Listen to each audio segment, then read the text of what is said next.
ఇడ్లీ పిండి కానీ లేదా దోశ పిండి కానీ మిగిలిపోతే ఇలా క్రిస్పీగా పునుగులు చేసుకోండి, చాలా టేస్టీగా ఉంటాయి. ఒక 5-10 నిమిషాల్లో రెడీ చేసేసుకోవచ్చు. నేనైతే ఇక్కడ 1 కప్ వరకు ఇడ్లీ పిండి తీసుకున్నాను. ఇందులోకి సన్నగా తరిగిన ఉల్లిపాయలు, సన్నగా తరిగిన పచ్చిమిర్చి, సన్నగా తరిగిన అల్లం ముక్కలు, కొద్దిగా కొత్తిమీర, కొద్దిగా కరివేపాకు, రుచికి సరిపడే ఉప్పు, ఒక హాఫ్ టీ స్పూన్ జీలకర్ర, ఇందులోని కన్సిస్టెన్సీ తగ్గట్టుగా కొద్దిగా మైదా పిండి వేసుకోండి.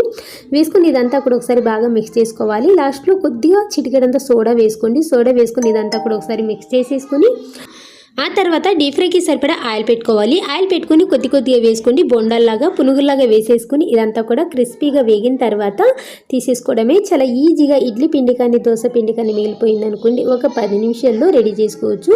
సో ఈ విధంగా మంచి కలర్లోకి టర్న్ అయిన తర్వాత ఇప్పుడు తీసేసుకుని ఏదైనా చట్నీతో సర్వ్ చేసుకుని తినండి, చాలా చాలా టేస్టీగా ఉంటాయి.